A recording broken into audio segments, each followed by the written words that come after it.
بیشتر وقت جو ہے زندگی کا وہ پڑھنے پڑھانے میں گزرا ہے، اور پاکستان کے تعلیمی نظام کو برتنے کا اور سمجھنے کا بھی موقع ملا، اور دنیا میں مختلف ملکوں میں جو جانے کے اتفاقات ہوئے، ان میں میری ہمیشہ یہ پریفرنس رہی کہ جس شہر میں بھی جاؤں وہاں کی یونیورسٹیوں کو ضرور وزٹ کروں۔ یورپ میں اور خود اپنے سب کانٹیننٹ میں، ساؤتھ ایشیا میں، نیپال اور بنگلہ دیش، شری لنکا، انڈیا، پھر ملائیشیا، ساؤتھ کوریا، پھر یورپ کے کئی ملک، تو جہاں جہاں جانے کا موقع ملا ایک خواہش یہ ہوتی تھی کہ ان کی یونیورسٹیوں کو دیکھیں کہ وہاں کیا کام ہو رہا ہے۔ تو ایک بہت بڑا جو احساس ہوتا ہے وہ یہ کہ دنیا کی بیشتر یونیورسٹیاں جو ہیں وہ کس قسم کے ادارے ہیں، اور ہمارے یہاں کی یونیورسٹیاں کس طرح کے ادارے ہیں۔ اتنا واضح ایک کنٹراسٹ سامنے آتا ہے۔ یورپ کو تو چھوڑیں کہ جہاں پہ یونیورسٹیوں کے اندر 24 گھنٹے ریسرچ ہو رہی ہوتی ہے۔ میں کوئی 5.5 سال کیمبرج میں رہا، اور وہاں پہ کتنی ہی لائبریریاں ایسی ہیں جو 24 گھنٹے کھلی رہتی ہیں، اور ایسی بھی لائبریریز ہیں کہ جہاں پہ سٹاف نہ بھی ہوتے، اسٹوڈنٹس خود جاتے ہیں، کتابیں نکالتے ہیں، پڑھتے ہیں، اور الیکٹرانیکلی ان کو ایشو بھی کروا لیتے ہیں، الیکٹرانیکلی وہ واپس بھی ہو جاتی ہیں۔ لیبارٹریز میں کبھی اندھیرا نہیں ہوتا، پوری رات لیبس کھلی ہوتی ہیں۔ پھر ساؤتھ کوریا میں دیکھا کہ وہاں کی یونیورسٹیاں جو ہیں وہ کتنی فنکشنل ہیں۔ خود ہمارے بر صغیر میں مجھے بنگلہ دیش میں جا کے اور ڈھاکہ یونیورسٹی میں بڑی خوشی ہوئی ہے دیکھ کے کہ ہمارا جو تصور ہے بنگلہ دیش کے بارے میں اس سے بہت ہٹ کے ایک ماحول دیکھنے کو ملا۔ اور آپ یوں دیکھیں کہ ڈھاکہ یونیورسٹی میں شعبہ اردو موجود ہے، اور میں پاکستان کی مختلف یونیورسٹیز کے کوئی 19 اسٹوڈنٹس کو لے کے ایک اسٹوڈنٹ ایکسچینج پروگرام میں گیا تھا۔ ہائر ایجوکیشن کمیشن نے مجھے اس ڈیلیگیشن کو لیڈ کرنے کو کہا، تو ہم چٹاگانگ یونیورسٹی گئے اور جہانگیر نگر یونیورسٹی گئے، ڈھاکہ یونیورسٹی گئے۔ تو ڈھاکہ یونیورسٹی میں شعبہ اردو دیکھ کے مجھے حیرت سی ہوئی کہ یہ وہ شہر ہے کہ جہاں پہ ہم کو معلوم ہے کہ 1952 میں بنگلہ کو قومی زبان بنانے اور سرکاری زبان بنانے کے مطالبے پہ فائرنگ ہوئی، اور ہمارے خطے میں یہ مشہور کیا گیا کہ جی یہ کوئی اردو کے خلاف تحریک ہے، حالانکہ وہ صرف اتنا کہہ رہے تھے کہ بنگالی کو بھی قومی زبان بنایا جائے۔ وہاں 5-6 طالب علموں کو مار دیا گیا، اور ڈھاکہ یونیورسٹی میں ایک شہید مینار موجود ہے جو ان کی نیشنل مونومنٹ بن چکی ہے۔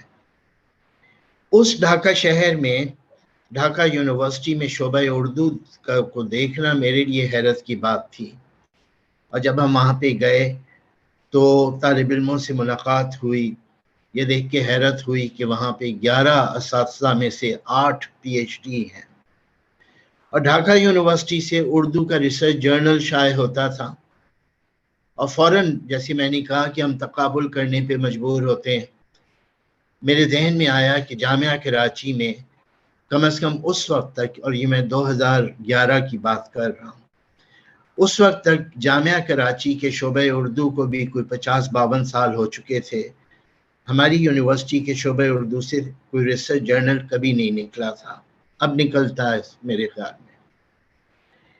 تو میں نے وہاں کے طالب علموں سے پوچھا بھی کہ بھئی آپ لوگ اردو کیوں پڑھتے ہیں، اور بڑا پریکٹیکل جواب ان کی طرف سے آیا، انہوں نے یہ کہا کہ سر اس سے ہمیں ایک ایج حاصل ہوتا ہے، ہماری یونیورسٹی کے جتنے اسٹوڈنٹس ہیں جب یہ جاب مارکیٹ میں جاتے ہیں تو یہ بتاتے ہیں کہ یہ بائی لنگول ہیں، انہیں انگریزی آتی ہے اور بنگالی آتی ہے، ہم جب جاتے ہیں تو ہم کہتے ہیں ہم ٹرائی لنگول ہیں، ہمیں انگریزی بھی آتی ہے، بنگالی بھی آتی ہے اور اردو بھی آتی ہے، تو جاب مارکیٹ میں ہم ایکسل کر رہے ہوتے ہیں اوروں کے مقابلے میں۔ بڑا پریگمیٹک جواب تھا۔ تو میں یہ کہہ رہا ہوں کہ وہاں پہ دیکھا کہ وہاں پہ کتنا اشتیاق ہے علم کے لیے دنیا کی اور یونیورسٹیوں میں، لیکن جب میں اپنی یونیورسٹیوں میں اپنے ملک میں دیکھتا ہوں تو بحیثیت مجموعی، میں یہ نہیں کہتا ہر جگہ بہت بری حالت ہے، بحیثیت مجموعی ہماری یونیورسٹیوں کی صورتحال بہت پسماندہ ہے۔ میں اکثر اپنے سیمیناروں میں یہ کہتا ہوں کہ پاکستان کا المیہ یہ ہے کہ ایک تو پاکستان میں جو کالجز ہیں وہ over a period of time they have now become extension of schools، اور ہماری یونیورسٹیاں جو ہیں وہ ایکسٹینشن آف کالجز ہو چکی ہیں۔ یونیورسٹیوں میں نیا علم تخلیق نہیں ہو رہا، بلکہ نصابی کتابیں ہیں ان سے پڑھایا جاتا ہے، اور جو کچھ کالجوں میں عام طور سے ہوتا ہے وہ کچھ اب یونیورسٹیوں میں ہوتا ہے۔ کوئی نئی چیز، نئی تخلیق سامنے نہیں آ رہی۔ ایچ ای سی نے ایک قصہ شروع کیا کہ جناب جو لوگ ریسرچ کریں گے ان کو انسینٹیو ملے گا، جو لوگ پی ایچ ڈی کریں گے انہیں 10,000 روپے الاؤنس ملے گا، پی ایچ ڈی الاؤنس، اور جو تحقیقی مجلوں میں ان کے لوگوں کے مقالے چھپیں گے ان مقالوں کی بنیاد پر جو ہے ان کے پروموشنز ہوں گے، وہ اسسٹنٹ پروفیسر سے ایسوسیٹ اور ایسوسیٹ سے پروفیسر بنیں گے۔ کچھ اچھی چیزیں بھی ہوئی ہیں، لیکن پھر میں عرض کروں گا کہ بحیثیت مجموعی نہ تو پی ایچ ڈیز کا معیار بلند ہو سکا اور نہ جرائد میں چھپنے والے مقالوں کا معیار بن سکا۔ اور کیونکہ تحقیق، دیکھیے تحقیق ہوتی ہے شوق کے ذریعے، شوق کے نتیجے میں۔ اب سے 20 سال 25 سال پہلے جو لوگ ریسرچ کرتے تھے ان کے پاس کوئی مالی انسینٹیو نہیں تھا، لیکن یہ کہ وہ تحقیق کرتے تھے اور ان کا معیار بہت اچھا تھا۔ آپ 25 سال پہلے کے ریسرچ جرنلز دیکھ لیں، ان میں چھپنے والے مضامین دیکھ لیں۔ میں اس وقت پاکستان میں کوئی 13 ریسرچ جرنلز کے ایڈیٹوریل بورڈ پہ ہوں اور ایک جرنل کا میں ایسوسیٹ ایڈیٹر ہوں۔ جو چیزیں ہمارے پاس چھپنے کے لیے آتی ہیں ان کے اندر اب صورت یہ ہے کہ لوگ اپنے پروموشن کے لیے اپنے اسٹوڈنٹس کے مقالوں کے اوپر اپنے نام ان کے ساتھ شامل کر کے جوائنٹ پبلیکیشن دے رہے ہوتے ہیں۔ ایسا بھی ہوا ہے، چلیے پی ایچ ڈی کے ایک اسٹوڈنٹ کے کسی چیپٹر کے ساتھ آپ کا نام آ رہا ہے تو کوئی مذائقہ نہیں، لیکن یہاں تک ہو رہا ہے کہ ایم فل کا جو کورس ورک ہو رہا ہے اس کورس ورک میں جو اسائنمنٹس لکھوائے جا رہے ہیں، سپروائزر صاحبان ان طالب علموں کے اسائنمنٹس کے اوپر ان کے ساتھ اپنا نام دے کے جوائنٹ پبلیکیشن کے طور پہ وہ جرنلز میں چھپنے کے لیے بھیجتے ہیں۔ ایسی 20 مثالیں ہیں جو میں دے سکتا ہوں، لیکن ظاہر ہے میں کسی کا نام ڈسکلوز نہیں کروں گا۔ کہنے کا مقصد یہ ہے کہ ہماری یونیورسٹیوں میں ریسرچ کا ماحول نہیں بن سکا، اور یونیورسٹیوں میں ریسرچ کا ماحول اس لیے نہیں بن سکا کہ ہماری حکومتیں اور ہماری ہائر ایجوکیشن کمیشن، ہماری وزارت تعلیم، ان سب کی پچھلے 20-22 سال سے کوشش یہ ہے کہ یونیورسٹیوں کی تعداد بڑھتی رہے اور زیادہ سے زیادہ پی ایچ ڈی نکلیں، تاکہ ایک گلوبلائزڈ مارکیٹ اکانومی کے اندر ایسے فنکشنریز ہم فراہم کر سکیں جو مارکیٹ اکانومی کی ضرورتوں کو پوری کرتے ہیں۔ ان کا اپنا ریسرچ کا بیک گراؤنڈ کیا ہے، کتنی تربیت ہے، کتنا شوق ہے، اس سے انہیں کوئی غرض نہیں ہے۔ نتیجہ یہ ہے کہ اسکول کی تعلیم کی طرف کوئی خاص توجہ نہیں ہے، کالجوں کی تعلیم کی طرف کوئی توجہ نہیں ہے، یونیورسٹیاں ہیں وہاں پہ ڈگریز دی جا رہی ہیں، یونیورسٹیوں کی تعداد بڑھائی جا رہی ہے۔ آپ کبھی ڈفرینٹ یونیورسٹیز کی ویب سائٹس پہ جائیں اور دیکھیں پاکستان میں 300 اسٹوڈنٹس پر مشتمل بھی یونیورسٹیاں قائم کی گئی ہیں صرف یونیورسٹیوں کی تعداد بڑھانے کے نقطۂ نظر سے۔ تو یہ ایک عمومی منظرنامہ ہے، اور میں نے آپ سے شروع میں کہا کہ as a student of politics and as a student of history, someone who has been in the social sciences for so many years, مجھے جب بھی کہیں دنیا میں جانے کا موقع ملتا ہے تو میں ان کی یونیورسٹیوں میں گھومتا پھرتا ہوں، ان کے تعلیمی نظام کو دیکھتا ہوں اور اپنے تعلیمی نظام سے موازنہ کر رہا ہوتا ہوں۔ یہ بڑی فطری سی بھی بات ہے۔ ایک بہت بڑا جو فرق میں نے دیکھا ہے کہ دنیا کے جو ترقی یافتہ ملک ہیں یا ترقی یافتہ تعلیمی نظام ہیں، ان میں اور ہم میں فرق یہ ہے کہ ان کے نظام جو ہیں وہ کریٹیکل تھنکنگ کو بہت زیادہ اہمیت دیتے ہیں۔ اسکول سے آپ دیکھ لیں، بچوں کے اندر کریٹیکل تھنکنگ پیدا کی جاتی ہے، ان کو سوچنا سکھایا جاتا ہے، ان کو سوال کرنا سکھایا جاتا ہے، اور ان بچوں کے سوالوں کے جواب دیے جا رہے ہوتے ہیں۔ اس سے وہ ذہن بنتا ہے کہ جو پھر چیزوں کو ایز سچ قبول نہیں کر رہا ہوتا، بلکہ کوسچنز کے ذریعے سے، ریسرچ کے ذریعے سے حقائق تک پہنچتے ہیں۔ تو آج جو آپ سے ہماری گفتگو ہے اس کا موضوع بھی ہم نے اسی لیے رکھا کہ پاکستان کا تعلیمی نظام تنقیدی فکر سے یا کریٹیکل تھنکنگ سے محروم کیوں ہے؟ Why are we so apart from critical thinking? Why critical thinking has not made inroads in our educational system? تو اس حوالے سے میں جو گفتگو کروں گا اگلے چند منٹوں میں، وہ بنیادی طور پہ 2 دائروں میں ہوگی۔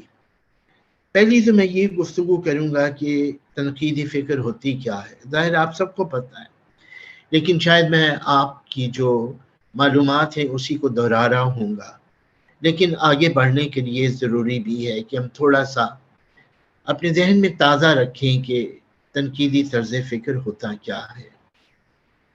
اور دوسرے حصے میں پھر پاکستان کے تعلیمی نظام پہ آؤں گا، اور ہم یہ دیکھنے کی کوشش کریں گے کہ کیوں ہمارے ہاں اس تنقیدی طرز فکر کو نظامی تعلیم کا حصہ بننے سے روکے رکھا گیا ہے۔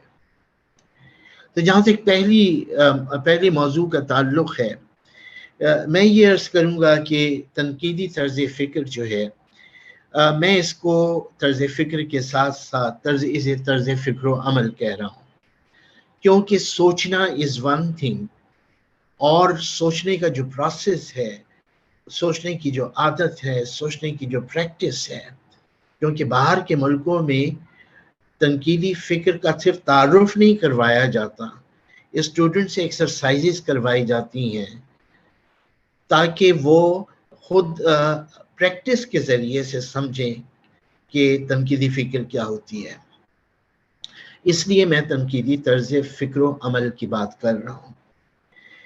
جہاں تک تنقیدی فکر کا تعلق ہے، پہلی بات تو یہ کہ یہ تنقیدی فکر یا کریٹیکل تھنکنگ، اس سے مراد یہ ہے کہ ہم حقائق کو، معلومات کو، بیانات کو، یا جو بھی چیزیں ہماری سامنے رکھی جائیں، ہم ان کو جوں کا توں تسلیم نہ کر لیں۔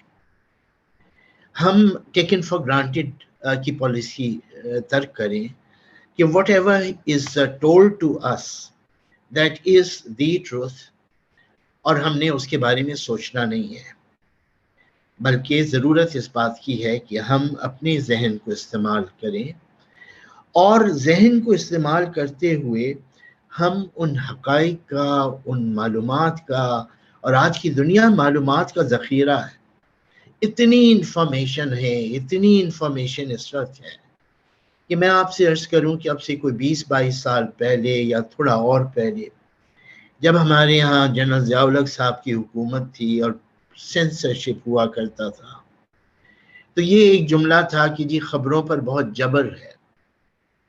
تو اب سے کوئی 15-16 سال پہلے جب یہ حالات بدل گئے اور ٹی وی چینلز آ گئے اور ہر چینل سے ہر 1 گھنٹے بعد خبریں بھی آ رہی ہیں، ڈسکشن پروگرام بھی آ رہے ہیں، اب سوشل میڈیا بھی آ چکا ہے۔ تو اب میں یہ کہتا ہوں کہ ہم خبروں پر جبر سے خبروں کے جبر کے دور میں داخل ہو گئے ہیں، یعنی اب خبروں کا جبر ہمارے اوپر ہے، اتنی خبریں کہ سمجھ میں نہیں آتا کہ کس کو صحیح سمجھیں کس کو غلط سمجھیں۔ سو کریٹیکل تھنکنگ آج جتنی ضروری ہو چکی ہے شاید ماضی میں کبھی اتنی تھی نہیں، کیونکہ آج جو ہمارے سامنے چیزیں آ رہی ہیں، چاہے وہ حقائق ہیں، چاہے وہ بیانات ہیں، وہ معلومات ہیں، اور معلومات کا اتنا بڑا ذخیرہ ہے، ہمیں اس کے اندر سفٹنگ کرنی ہے، ہمیں اس کے اندر فرق کرنا ہے کہ کون سی بات درست ہے اور کون سی بات غلط ہے۔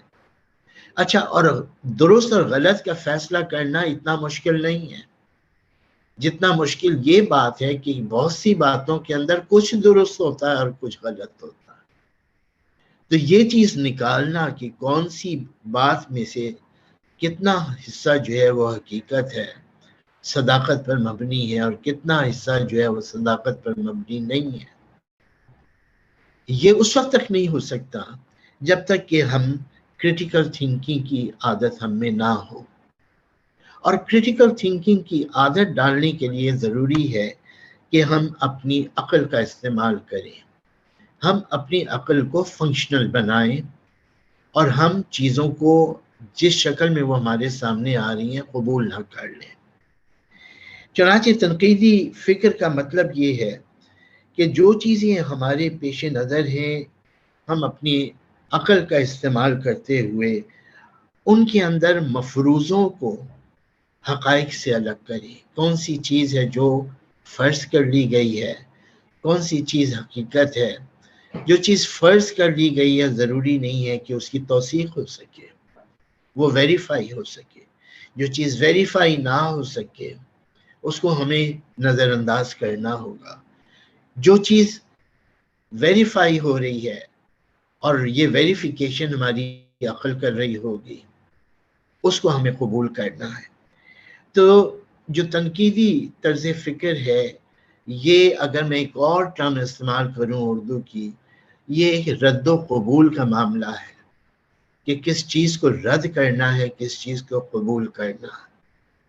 عام طور سے روزمرہ میں جب ہم تنقید کا لفظ استعمال کرتے ہیں تو تنقید کا مفہوم ہم لیتے ہیں کسی چیز کو رد کرنا، مطلب ہم کہہ رہے ہوتے ہیں یار آپ کو تو تنقید کی عادت ہے، مطلب یہ کہ آپ کو تو ہر چیز کے خلاف بولنے کی عادت ہے۔ لیکن اگر آپ حقیقت میں دیکھیں تو تنقید کا مطلب کسی چیز کو رد کر دینا نہیں ہے، بلکہ جو چیز رد کرنے کے قابل ہے اسے رد کرنا ہے، اور جو چیز قبول کرنے کے لائق ہے اس کو قبول کرنا ہے۔ تو یہ رد و قبول کا جو عمل ہے یہ دراصل تنقیدی طرز فکر ہے۔ اب جو تنقیدی طرز فکر ہے اس کے کچھ مرحلے ہو سکتے ہیں، how to get about it, how to go about it، ہم کس طرح سے کریٹیکل تھنکنگ کے پروسیس کے اندر شامل ہوں اور اپنی سوچوں کو کریٹیکل بنانے کی کوشش کریں۔ پہلا تو یہ کہ ہم اپنی ارد گرد چیزوں کو پہ نظر رکھیں، مطلب مشاہدہ کریں۔ دنیا میں رہنے کے 2 طریقے ہیں، ایک تو طریقہ یہ ہے کہ آپ اپنے گرد و پیش میں چیزوں کو دیکھیں، ان میں دلچسپی لیں، اور ایک طریقہ یہ ہے کہ بس آپ ایسے گزر جائیں۔ آپ نے وہ شعر سنا ہوگا کہ سرسری ہم جہان سے گزرے ورنہ ہر جا جہان دیگر تھا، یعنی یہ کہ اگر آپ گزر جائیں تو گزر جائیں، لیکن غور کریں تو دنیا کی ہر چیز کے اندر آپ کو معنی نظر آئیں گے، آپ کو نباتات کے اندر، آپ کو جمادات کے اندر، آپ کو انسانوں کے اندر، یہاں تک کہ پیڑوں میں، بوٹوں میں، پھولوں میں، باغوں میں، ہر چیز کے اندر کوئی نہ کوئی مفہوم، کوئی نہ کوئی قابل غور چیز ملے گی۔ ابھی پچھلے دنوں ایک جگہ گفتگو ہو رہی تھی تو میرے ذہن میں آیا، میں نے مثال دی کہ ڈاکٹر مبشر حسن صاحب، آپ سب ان کے نام سے واقف ہیں، ہمارے ملک کے ایک سینئر سیاستدان تھے، کچھ ہی عرصہ قبل ان کی وفات ہوئی۔ تو ایک زمانے میں جب وہ جیل میں تھے اور گرفتار تھے تو انہوں نے ایک عجیب دلچسپ مشغلہ انہوں نے پالا، ظاہر وہاں کرنے کو کچھ نہیں تھا۔ تو ان کی جو کوٹڑی تھی اس سے متصل جو چھوٹا سا لان تھا اس میں 2 پیڑ لگے ہوئے تھے، اور وہاں پہ صبح سے چڑیوں کا آنا جانا شروع ہو جاتا تھا۔ تو انہوں نے چڑیوں پہ ہی غور شروع کر دیا، اور ان کی کتاب ہے رزم زندگی کے نام سے، وہ کتاب کبھی آپ دیکھیے گا، پورا ایک چیپٹر ہے صرف چڑیوں کے اوپر۔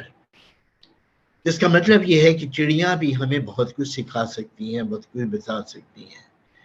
تو میں سمجھتا ہوں کہ جو بھی غور و فکر کرنے والا ذہن ہے اس کا پہلا جو مرحلہ ہے، پہلی جو تربیت گاہ ہے وہ مشاہدہ ہے، گرد و پیش کا مشاہدہ، دلچسپی لینا۔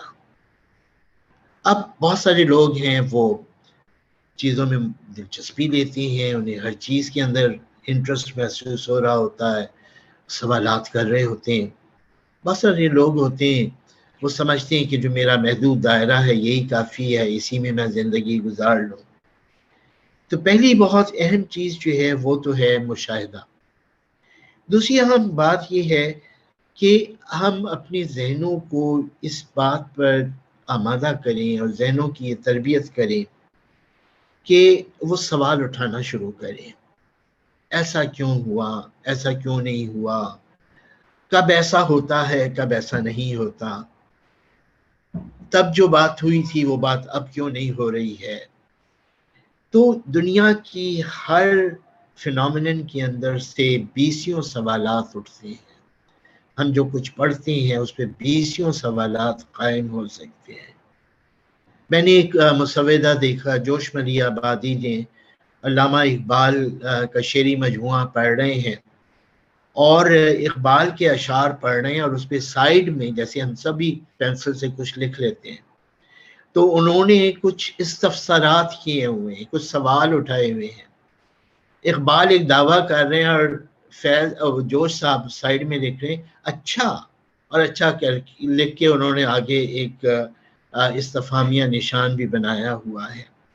اب کوئی کسی شعر میں کوئی اور دعویٰ کیا گیا ہے تو اس کے سائیڈ میں انہوں نے لکھ دیا ہاں ہاں بھائی ٹھیک ہے، آپ صحیح آپ کہہ رہے ہیں تو ٹھیک ہی ہوگا۔ آپ جو کچھ پڑھتے ہیں اسے صرف پڑھ نہ لیں بلکہ اس سے مکالمہ کریں، اس سے ڈائیلاگ کریں، اس سے آپ کا ذہن آپریٹ ہوتا ہے اور آپ چیزوں کو جس شکل میں آپ کے سامنے آ رہی ہیں اس شکل میں نہیں لے رہے ہوتے بلکہ سوالات کر رہے ہوتے ہیں۔ اچھا، جو شخص سوال کرتا ہے وہ دوسرے لفظوں میں شک کا اظہار کر رہا ہوتا ہے، تشکیک کا اظہار کر رہا ہوتا ہے، اور میں یہ سمجھتا ہوں کہ یہ تشکیک جو ہے، اسکیپٹسزم، یہ بہت عمدہ چیز ہے، یہ بڑی کارآمد چیز ہے، یہ ہمیں حقیقت سے حقیقت کی طرف لے جاتی ہے، ایک حقیقت سے بہتر حقیقت کی طرف لے جاتی ہے۔ ہم نے ایک چیز دیکھی، اگر ہم نے اسے دیکھ کے ویسے ہی قبول کر لیا، فرض کیجئے وہ چیز بالکل درست ہے، تو بس اس درستگی کی حد تک جو ہے وہ ہم تک کنوے ہوئی ہے، لیکن جب ہم تشکیک کا اظہار کریں گے تو ہم اس چیز کو زیادہ بہتر شکل میں دیکھنے کی کوشش کریں گے۔ افلاطون کی کتاب ہے ریپبلک، اور اس کے اندر جو میتھڈالوجی اس نے استعمال کی ہے وہ بڑی دلچسپ ہے۔ اس نے ایک کلاس روم بنائی ہے اور اس کلاس روم میں ایک استاد ہے، اور استاد جو ہیں وہ عملی زندگی میں بھی ان کے استاد تھے، یعنی سقراط جو ہیں وہ کلاس روم میں آتے ہیں اور طالب علموں سے کہتے ہیں کہ بھئی آج ہم انصاف کے موضوع پہ بات کریں گے۔ تو ایک طالب علم سے وہ پوچھتے ہیں کہ اچھا آپ بتائیں آپ کے خیال میں جسٹس کیا ہے، انصاف کیا ہے؟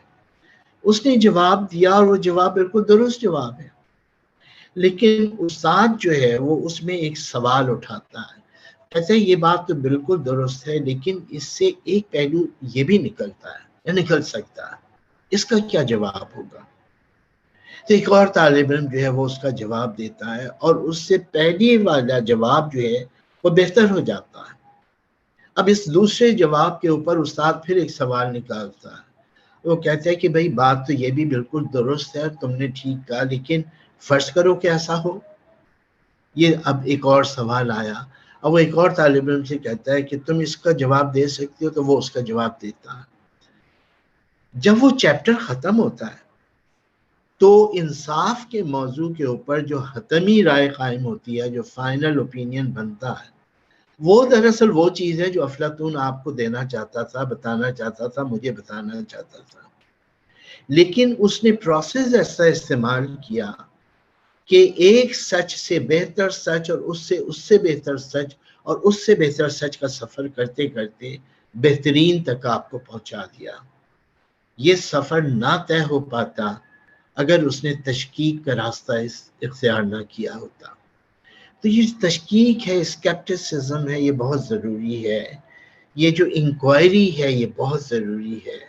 اس سے ہماری فکر جلا پاتی ہے اور ہم آگے سے آگے بڑھتے ہیں. ایک اور پہلو جو کریٹیکل تھنکنگ کے لیے بہت ضروری ہے کہ جب ہم اپنے سوالات، اپنے مشاہدے کے نتیجے میں، اپنے تجزیے کے نتیجے میں اور تقابل کے نتیجے میں اور اپنی عقل کو استعمال کرنے کے نتیجے میں ایک ایسے مقام تک پہنچ جاتے ہیں جہاں ہم سمجھتے ہیں کہ ہم قابل ذکر سچائی تک پہنچ چکے ہیں. اور یہ ہماری رائے ہے. ہمیں ذہنی طور سے اس کے لیے بھی تیار رہنا چاہیے کہ کل کوئی اس کو بھی رد کر سکتا اور اس سے بہتر سچائی کی طرف لے جا سکتا ہے. میں جب برطانیہ میں اپنا ڈاکٹریٹ کر رہا تھا تو میرے جو استاد تھے یا سپروائزر تھے، اب سے کوئی 7-8 سال پہلے ان کی وفات ہو گئی. جیفری ہاتن ان کا نام تھا اور وہ سوشیالوجسٹ تھے، بڑے مشہور سوشیالوجسٹ تھے. انہوں نے ایک کتاب لکھی اور بہت ہی دقیق کتاب تھی، کم از کم میرے لیے تو بڑی مشکل کتاب تھی وہ، دی پلازیبل ان ہسٹری. اور اس کے پریفیس میں انہوں نے ایک بڑی عجیب بات لکھی. انہوں نے کہا کہ میں اس کتاب میں جو کچھ کہہ پایا ہوں وہ موضوع زیر بحث جو ہے، یا جو موضوع اس وقت اس حوالے سے، اس موضوع کے حوالے سے جو بحث چل رہی ہے، اس بحث میں یا اس ڈیبیٹ میں میرا حصہ ہے. اور میں نے کوشش یہ کی ہے کہ ڈیبیٹ کو آگے لے کے جاؤں. یہی میری کتاب کا مقصد تھا، یہی میرا ہدف تھا، اور میرا خیال ہے کہ میں اس ڈیبیٹ کو کچھ آگے لے کے گیا ہوں. لیکن یہ ڈیبیٹ جاری رہنی چاہیے، اور اس ڈیبیٹ کے جاری رہنے کے لیے ضروری ہے کہ جو کچھ میں نے اپنی کتاب میں لکھا ہے، جو آج مجھے حتمی صداقت لگ رہی ہے، آنے والے محقق اس سے آگے جا کے اس سے بہتر صداقت کی طرف نشاندہی کریں. بہت اچھا ہو کہ میری کتاب رد ہو جائے، اور جتنے جلد رد ہو جائے اتنا جلد ہماری ڈیبیٹ آگے بڑھے گی. یہ ایک محقق کا طرز فکر ہے کہ جس نے 20 چیزوں کو رد کر کے ایک مقام تک علم کو پہنچایا، اور اب وہ دعا کر رہا ہے کہ اور آگے جائے علم کا سفر، اور اگر اس کے لیے میرے آج تک کے نتائج فکر کو رد کرنا ضروری ہو تو وہ رد کر دیں.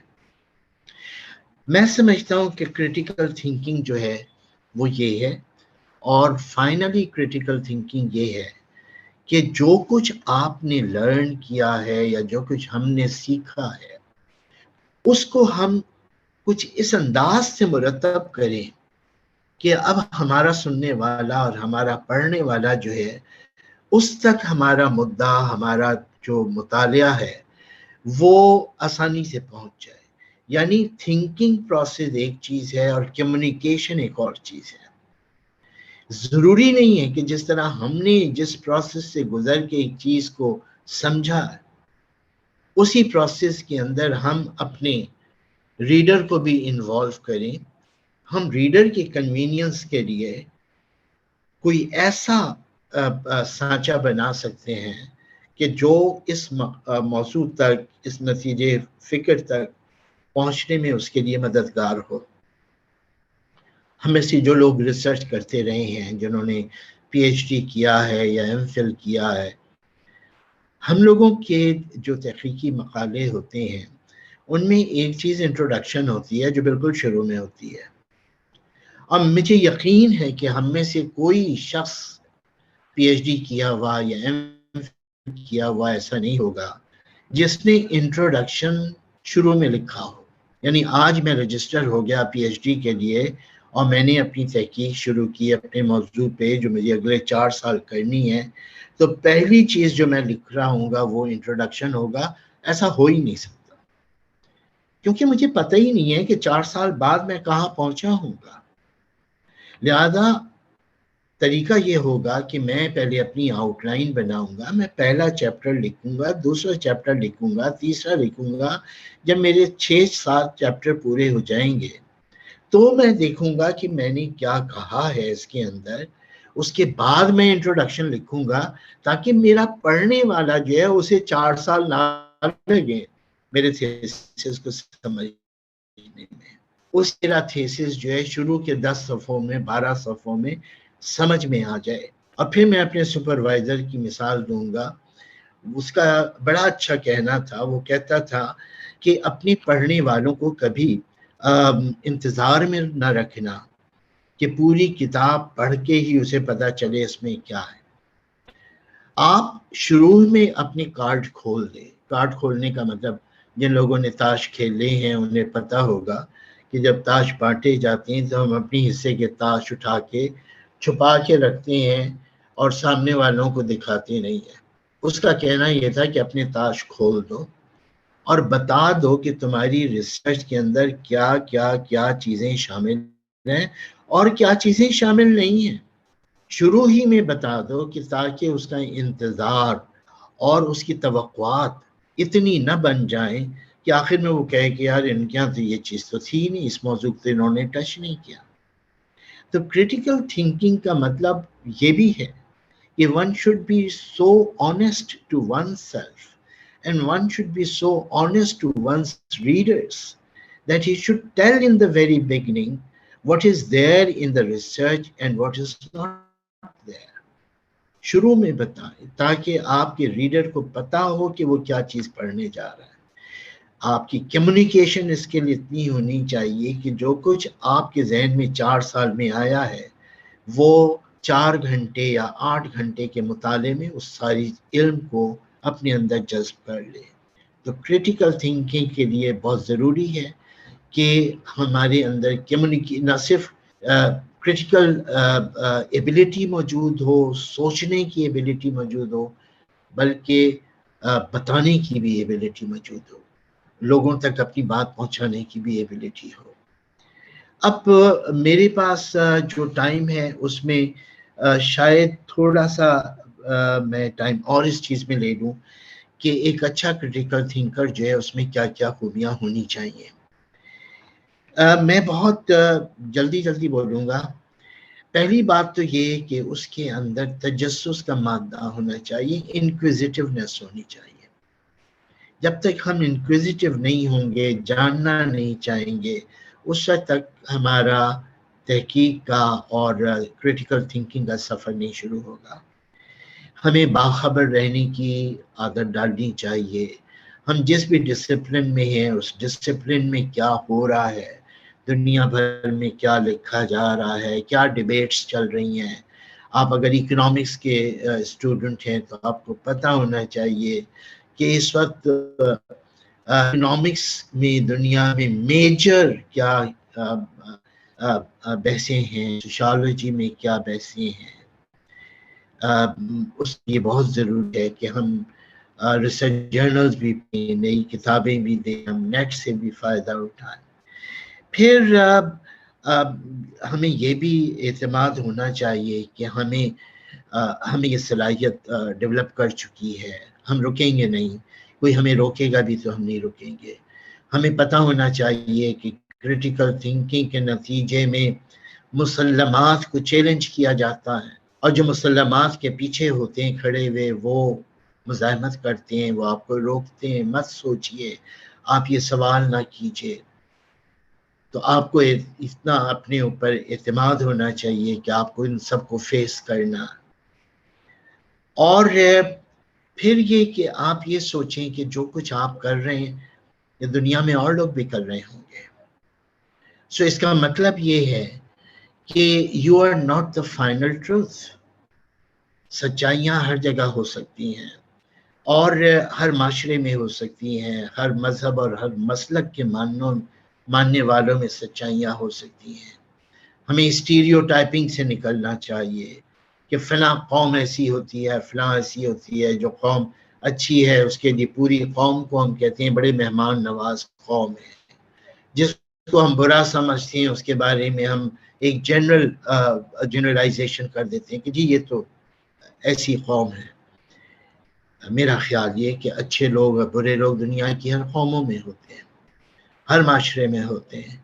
تو یہ جو ایک تنوع ہے، جو ایک ڈائیورسٹی ہے، اس کو تسلیم کرنا چاہیے. اور اس بات کے لیے ذہنی کہ اگر میں سچائی کی تلاش کر رہا ہوں تو ارجنٹینا میں بھی کوئی کر رہا ہوگا، اور پیرو میں بھی کوئی کر رہا ہوگا، اور جاپان میں بھی کوئی کر رہا ہوگا. اور جو لوگ سچائی کی تلاش کے سفر میں ہیں ان سب کو ہمیں اپنا دوست سمجھنا چاہیے، اس لیے کہ سب کے کاوشوں سے وہ اجتماعی بصیرت ایمرج ہوتی ہے جو پھر کل انسانیت کا اثاثہ ثابت ہوتی ہے. تو یہ چند ایک بہت عمومی سی باتیں جو میں کرنا چاہ رہا تھا خود کریٹیکل تھنکنگ کے بارے میں. اب کیونکہ ٹائم میرے پاس کوئی 20-22 منٹ ہی ہیں تو میں چاہوں گا کچھ ہم پاکستان کے بارے میں بات کریں اور تعلیم کے بارے میں بات کریں. تو تعلیم کا جہاں تک تعلق ہے میں تو سمجھتا ہوں کہ تعلیم کا مقصد ہی ایک کریٹیکل تھنکر پیدا کرنا ہوتا ہے. تعلیم کے اندر ان بلٹ ہونی چاہیے کریٹیکل تھنکنگ کہ جو شخص تعلیم حاصل کرے اور تعلیم مختلف سے گزرے اس کے اندر کریٹیکل تھنکنگ بڑھتی چلی جائے، یہاں تک کہ جب تعلیم سے فارغ اور ایک اچھا کریٹیکل تھنکر بن چکا ہونے کا مطلب یہ ہے کہ اب وہ دنیا کی ہر چیز کو عقل کی کسوٹی پر پرکھتا ہوگا. اب وہ چیزوں کو بہت معروضی انداز میں دیکھتا ہوگا، غیر جانبدار ہو کے آبجیکٹو ہو کے دیکھتا ہوگا. وہ رد و قبول کے عمل کا حصہ ہوگا، چیزوں کو رد بھی کر رہا ہوگا، قبول بھی کر رہا ہوگا. وہ یہ نہیں دیکھ رہا ہوگا کہ اچھی بات کہنے والا کون ہے، بلکہ وہ اچھی بات کو قبول کر رہا ہوگا چاہے وہ کہیں سے بھی آ رہی ہو. وہ اس چیز کو جو اس کی عقل کو اپیل نہیں کرتی اس کو رد کر رہا ہوگا، چاہے وہ کتنے ہی عزیز دوست کی طرف سے آ رہی ہو، کتنے ہی عزیز انسان کی طرف سے آ رہی ہو. پھر اگلے مرحلے میں تحقیق کا کام، یعنی تعلیم سے جو ایک کریٹیکل تھنکر ایمرج ہو کے آئے گا وہ جب کے میدان میں آئے گا تو اس کے لیے راستے صاف ہوں گے. تحقیق کیا ہے؟ میں عام طور سے اپنے ریسرچ کے اسٹوڈنٹس کے سامنے بہت آسان الفاظ میں تحقیق کا منصب بتا رہا ہوتا ہوں کہ what is research to me. میرا خیال ہے کہ 3 چیزیں ہیں جو ریسرچ ہیں، جن کی بنیاد پہ میں یہ کہوں گا کہ جی یہ چیز جو میرے سامنے ہے یہ ایک محقق کی دی ہوئی چیز ہے. پہلی چیز تو یہ کہ نئے حقائق سامنے آ گئے ہیں، نیا ڈیٹا سامنے آ گیا ہے، نئے آرکائیوز کھل گئے ہیں، نئے ڈائریز سامنے آ گئی ہیں، ریسرچ کے نئے ٹولز سامنے آ گئے ہیں. ان سب کو استعمال کر کے آپ نے نئے نتائج اخذ کر لیے، یعنی ڈیٹا آپ کا نیا ہے، ٹولز آپ کے نئے ہیں، مواد آپ کا نیا ہے، ماخذ آپ کے نئے ہیں. ان کی بنیاد پر آپ ایک نئی بات کہنے کے لائق ہو گئے. ہمارے سامنے بہت سی مثالیں ہیں. برطانیہ کے آرکائیوز کھلے اور کئی ہسٹورینز وہاں پہنچے، انہوں نے دیکھا کہ 30 سال پرانی ڈاکومنٹس کھل گئی ہیں. انہوں نے اس کی بنیاد پہ کتابیں لکھنا شروع کر دیں. ان کتابوں کے اندر نئی بات کی گئی تھی کیونکہ نئے ٹولز اور نئے جو ماخذ ہیں وہ سامنے آ گئے تھے. تو ایک تو ریسرچ یہ چیز ہے کہ ٹو سے some thing new on the basis of new data. دوسری چیز جو میری دانش میں ریسرچ ہے وہ ہے نیو ڈیٹا کی بنیاد پہ، نئے ماخذ کی بنیاد پر پرانے نتائج فکر کی توثیق آپ کر رہے ہیں. آپ کوئی نیا نتیجہ نہیں اخذ کر رہے، نیا نتیجہ نہیں اخذ ہو رہا، لیکن نئے حقائق جو سامنے آئے ہیں ان سے وہ باتیں جو ماضی میں کہی جا رہی تھیں ان کی توثیق ہو رہی ہے. یہ بھی ریسرچ ہے. آپ لوگوں کو بتائیں کہ جناب یہ چیزیں میرے سامنے نئی آئی ہیں جو آج تک دنیا کے بھی سامنے نہیں تھیں. ان کے مطالعے سے یہ پتہ چلا کہ یہ بات جو کہی جا رہی تھی، جو کمتر قابل اعتبار مواد کی بنیاد پہ کہی جا رہی تھی، اسے اب ہم زیادہ قابل اعتبار مواد کی بنیاد پر کہہ رہے ہیں، ہم ان حقائق کی توثیق کر رہے ہیں. تیسری چیز جو ریسرچ ہے وہ یہ ہے کہ آپ کے پاس سارا مواد پہلے کا ہی ہے، وہی معلومات ہیں، وہی ڈیٹا ہے جو آپ سے پیشرو محققین نے استعمال کیا تھا، لیکن انہوں نے اس کو جس طرح سے استعمال کیا تھا، آپ نے جب ریسرچ کی تو آپ کو لگا کہ نہیں، اس مواد کو ذرا مختلف طرح سے بھی استعمال کیا جا سکتا. یہ جو مٹیریل ہے، اس مٹیریل کو اگر ہم اثر نو اس کو اسٹڈی کریں اور اس کو اثر نو انٹرپریٹ کریں تو ہم بدلے ہوئے نتائج کے ساتھ سامنے آ سکتے ہیں. تو your data is the same old one, your sources are the same, but you are in a position to conclude something new. تو یہ تین چیزیں ریسرچ ہیں میری دانست میں. To say something new on the basis of new data, to say something old on the basis of the new data, and to say something old on the basis of new data. یہ تین چیزیں جو ہیں یہ research ہیں، اور یہ تینوں اسی وقت ہو پائیں گی جب ذہن تربیت یافتہ ہوگا، رد و قبول کا عادی ہوگا، عقل کو استعمال کر رہا ہوگا، اس میں بائسیز نہیں ہوں گے، پریجوڈسز نہیں ہوں گے، مسلمات کو مقدس نہیں سمجھا جا رہا ہوگا، ہر چیز پہ سوال اٹھانے کو جائز سمجھا جا رہا ہوگا، تو تعلیم کا بھی مقصد پورا ہوگا اور تحقیق بھی معنی خیز ہوگی. اب جہاں تک پاکستان کے نظام تعلیم کا تعلق ہے، ہمارا نظام تعلیم جو ہے، پہلی بات تو یہ کہ یہ کوئی ایک نظام نہیں ہے، کم از کم 4 نظام ہیں. ایک تو سرکاری تعلیمی ادارے ہیں، اسکول ہیں، کالجز ہیں، جنہیں آپ پبلک سیکٹر ایجوکیشن کہتے ہیں. دوسرا جو ہے وہ فوجی پرائیویٹ ادارے ہیں. یہ پرائیویٹ ادارے بھی 2-3 طرح کے ہیں، بیشتر اپنے آپ کو انگلش میڈیم کہتے ہیں، ان کے نام بھی بڑے انگلش ہیں. کراچی میں تو میں دیکھتا ہوں ورنہ امریکہ کا شاید ہی کوئی صدر ہو جس کے نام کا اسکول نہ ہو، یا یہاں تک کہ ایک اسکول تو امریکہ کے ایک صدر کی فرسٹ لیڈی کا وائف کے نام پہ بنا ہوا ہے. تو لیکن یہ کہ ضروری نہیں ہے کہ ان اسکولوں کے اندر کوئی بہت معیاری انگریزی تعلیم دی جاتی ہو، بس یہ ہے کہ نام بھی انگریزی کے رکھ لیے ہیں اور تھوڑی بہت اوسط درجے کی انگریزی بھی وہاں ہوتی ہے. پھر انگریزی میڈیم اسکولوں کی ایک اور قسم ہے جو کانوینٹ اسکول کہلاتے ہیں، یا یہ کہ چینز اسکولز ہیں. ان اسکولوں کے اندر زیادہ بہتر انگریزی بولی جا رہی ہوتی ہے، ان میں کیمبرج سسٹم ہے. اور پھر ہمارے یہاں دینی مدارس ہیں، اور دینی مدارس جو ہیں تمام مسالک کے اپنے اپنے دینی مدارس ہیں. اب میرا کہنا یہ ہے کہ تمام اداروں کے اندر آپ چلے جائیے، کریٹیکل تھنکنگ آپ کو کہیں نظر نہیں آئے گی. جو پبلک سیکٹر اسکولز اور کالجز ہیں وہاں تو بالکل ہی نہیں ہے. ایک نصاب ہے جو سرکار نے بنا دیا ہے اور اس سے آپ سر منہ انحراف نہیں کر سکتے. اور جب تعلیم کو صوبوں میں بھیج دیا گیا تو سمجھا گیا کہ اب صوبے اپنا انیشیٹو استعمال کریں گے، لیکن پتہ یہ چلا کہ نہیں، نصاب سازی اب بھی مرکزی میں ہوگی، اور مرکز میں تعلیم کی ایک وزارت بنا لی گئی، اور نام تو اس کا رکھا گیا کہ جی یہ اسٹینڈرڈز کو مینٹین کرے گی، لیکن ہوتے ہوتے ہوتے اس نے سارا تعلیم کا جو نصاب ہے وہ اپنے پاس لے لیا، یہاں تک کہ اسکولوں کا نصاب بھی اب اوپر بنے گا۔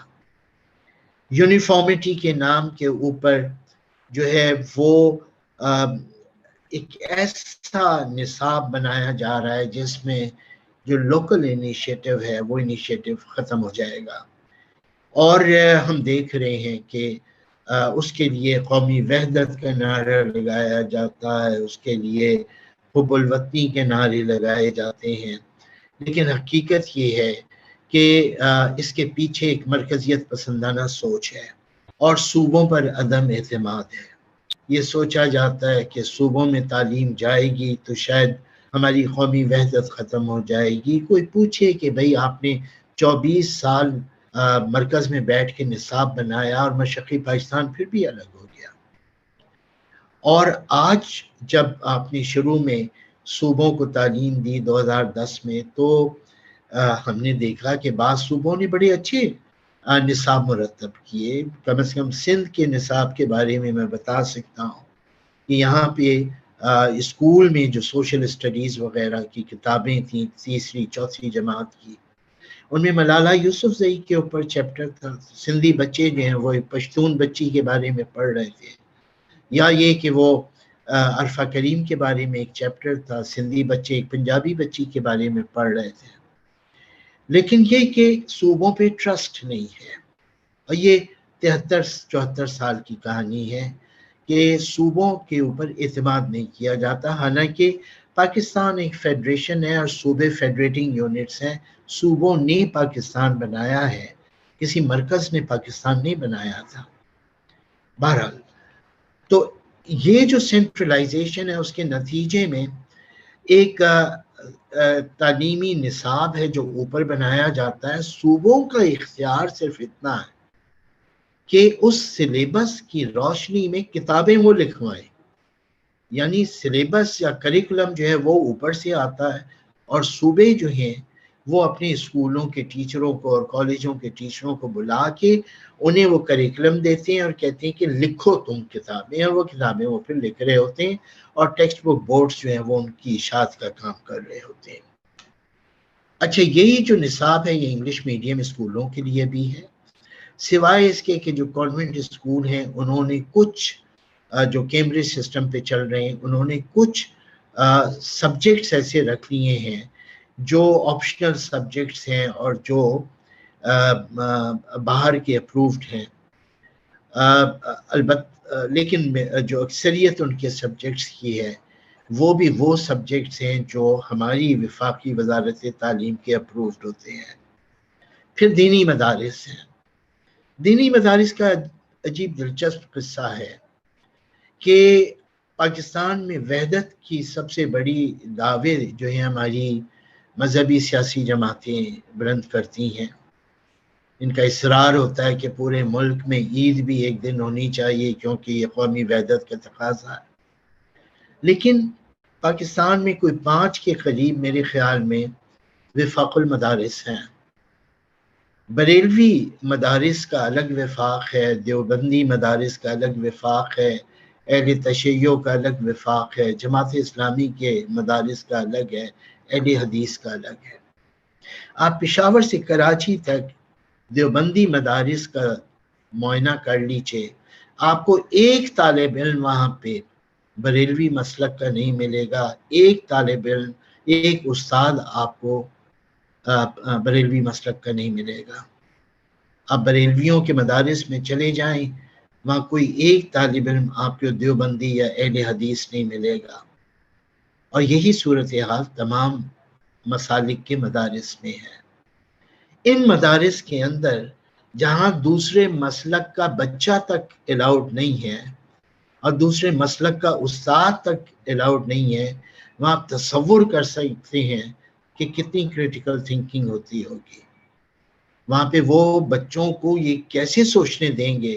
یعنی ایک بریلوی مسلک کے مدرسے کے اندر ایک بچہ کیسے سوچ سکتا ہے کہ دیوبندی مدارس کے اندر کیا پڑھایا جاتا ہوگا، اور اہل تشیع کے یہاں کیا پڑھایا جاتا ہوگا، اور اہل حدیث کے یہاں کیا پڑھایا جاتا ہوگا؟ تو یہ جو ہمارے مدارس ہیں یہ اپنے اپنے دائرے کے اندر محصور ہیں، اپنے مسلک کی تعلیم دیتے ہیں، دوسرے مسلک کے بارے میں سوچنا بھی ممکن نہیں ہے، چہ جائے کہ دوسرے مذاہب کے بارے میں سوچنے کو بتائیں، چہ جائے کہ یہ بتائیں کہ سائنس کیا کہتی ہے کسی چیز کے بارے میں، چہ جائے کہ یہ بتائیں کہ سوشیالوجسٹ کیا کہتے ہیں کسی موضوع کے اوپر، وہ صرف اپنے مسلک کی تعلیم دے رہے ہیں۔ تو اس کا مطلب یہ ہے کہ پورا تعلیمی نظام ہمارا جو ہے، چاہے وہ نصاب ہو یا طریقہ تدریس ہو، جس کو آپ پیڈاگوجی کہتے ہیں، وہ سب اتنے اسٹریٹ جیکٹ کے اندر بند ہے کہ اس سے سرم و انحراف کا امکان موجود نہیں ہے۔ اس معاشرے کے اندر آپ تصور کریں کہ ہم علم کو کیسے آگے بڑھائیں، ہم معاشرے کو کیسے آگے بڑھائیں، ہم تحقیق کو کیسے آگے بڑھائیں، جہاں پہلی جماعت سے رکاوٹیں ہیں علم کی راہ میں اور تحقیق کی راہ میں۔ نتیجہ یہ ہے کہ ہم مکھی پر مکھی مارنے کے عادی ہیں، ہم کہی ہوئی باتوں کو دہرانے کے عادی ہیں، ہمارے پی ایچ ڈی کے مقالوں کے اندر وہی باتیں کی جا رہی ہوتی ہیں جو برسوں سے ہم سنتے چلے آ رہے ہیں۔ کوئی جیسے کہتے ہیں کہ ایک زندہ معاشرہ وہ ہوتا ہے جس زندہ معاشرے سے زندہ حرف بلند ہو رہے ہوتے ہیں، علم نکل رہا ہوتا ہے، اور جب آپ کے معاشرے سے علم پیدا ہوتا ہے، آپ کے معاشرے میں زندہ حروف پیدا ہوتے ہیں، تو دنیا آپ کی طرف متوجہ ہوتی ہے، تب دنیا کی یونیورسٹیاں آپ کی طرف دیکھتی ہیں، تب وہ آپ کو بلاتے ہیں، کہتے ہیں آئیے آپ ہمارے یہاں سیمینار دے دیجئے، آئیے ہم آپ کی کتاب کی لانچنگ اپنی یونیورسٹی میں کریں گے۔ آپ 73-74 سال کی اپنی تاریخ اٹھا کے دیکھیں کہ ہم نے کتنے ہسٹورینز پیدا کیے، ہم نے کتنے سوشیالوجسٹ، کتنے پولیٹیکل سائنٹسٹ پیدا کیے۔ پاکستانی ہسٹورینز اور پاکستانی سوشیالوجسٹ اور پولیٹیکل سائنٹسٹ ہیں، ان کی اکثریت وہ ہے جنہوں نے باہر کی دنیا میں جا کے وہاں کی یونیورسٹیوں میں پڑھا ہے، وہاں کے آزاد ماحول سے، وہاں کی کریٹیکل جو انوائرمنٹ ہے اس میں رہ کے سوال کرنا سیکھا ہے اور نئی چیزیں پیش کی ہیں، تو ان کی جگہ بنی ہے عالمی سطح کے اوپر۔ خود ہماری یونیورسٹیوں سے یقیناً کچھ پیدا ہوئے ہوں گے، میں ایک جنرلائزیشن نہیں کرنا چاہتا، لیکن بحیثیت مجموعی ہماری یونیورسٹیاں وہ نہیں کر سکی۔ اور being a social science student, I regret the fact کہ سب سے بری جو صورتحال ہے ہمارے یہاں وہ سوشل سائنسز کے سبجیکٹس کی ہے۔ آپ HEC کی ویب سائٹ پہ جائیں اور دیکھیں کہ 180-190 یونیورسٹیاں ہیں، کتنی یونیورسٹیوں میں فلسفی پڑھائی جاتی ہے۔ فلسفی ہمارے یہاں ایک سوکھا ہوا درخت بن چکا ہے۔ آپ دیکھیں کہ آپ کے یہاں کتنی یونیورسٹیوں میں جو ہے وہ پولیٹیکل سائنس پڑھائی جا رہی ہے یا سوشیالوجی پڑھائی جا رہی ہے، جو بہت یعنی میں یہ سمجھتا ہوں کہ 3 بنیادی سبجیکٹس ہیں، اکنامکس ہے، فلسفی ہے اور ہسٹری ہے۔ اکنامکس تو پھر آپ کے یہاں یونیورسٹیوں میں نظر آ جائے گی اور اکنامکس کے انسٹیٹیوٹس مل جائیں گے، کیونکہ وہ ایک state of the art subject ہے اور اس کی اس مارکیٹ اکانومی میں کچھ ویلیو ہے۔ ورنہ فلسفی دیکھ لیجئے پاکستان میں کہاں پڑھی جا رہی ہے، کتنے لوگ پڑھ رہے ہیں، اور ہسٹری کتنے لوگ پڑھ رہے ہیں۔ I don't know about other cities. Karachi کے اندر کوئی 250 کے قریب کالجز ہیں، صرف 3 کالجز میں ہسٹری پڑھائی جاتی ہے۔ تصور کیجئے، یہ ہمارا اس سبجیکٹ کے ساتھ رویہ ہے جس کے بارے میں میں یہ کہہ رہا ہوں کہ ایک بنیادی 3 میں سے ایک بنیادی سبجیکٹ ہے۔ اس کی وجہ یہی ہے کہ ہم کرٹیکل تھنکنگ کے عادی نہیں ہیں، اس پہ مائل نہیں ہیں، ہم اسے پسند نہیں کرتے، ہمارے حکمرانوں کو برا لگتا ہے. اور اب جو ٹی وی چینلز پہ جس قسم کے دانشوران کے بیٹھتے ہیں ان کو برا لگتا ہے کہ اگر ہم جو سو کالڈ اسٹیبلشڈ فیکٹس ہیں، جو سو کالڈ مسلمات ہیں، ان کے بارے میں ہم سوال اٹھائیں، ہم قیام پاکستان کے موضوع پہ سوال اٹھائیں، ہم پاکستان میں جمہوریت کی موجودگی اور عدم موجودگی کے بارے میں سوال اٹھائیں، ہم پاکستان کے اندر جو کارپوریٹ سیکٹر کا پھیلاؤ جس طرح سے ہوا ہے اور اس کے جو تضادات ہیں، یا ایون خود میڈیا کے بارے میں سوالات اٹھائیں، کوئی پسند نہیں کرتا. تو جب معاشرے سے کرٹیکل تھنکنگ ختم ہو جائے تو ہوتا کیا ہے؟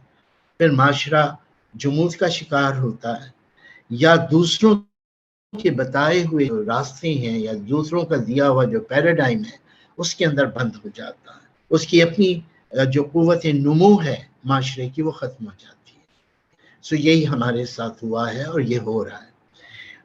اس ہی نوٹ پہ میں اپنی گفتگو ختم کروں گا، اور مجھے خوشی ہوگی اگر آپ لوگ سوال کریں، اور میری کوشش ہوگی اگر میں جواب دے سکا تو میں جواب دوں گا.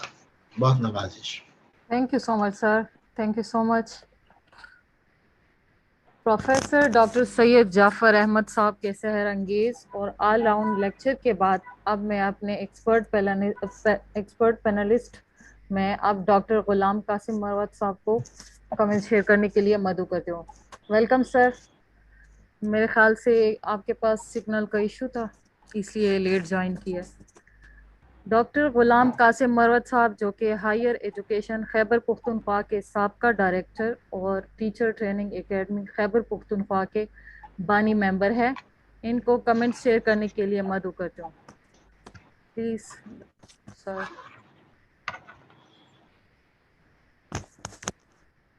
ہیلو جی قاسم مروت صاحب.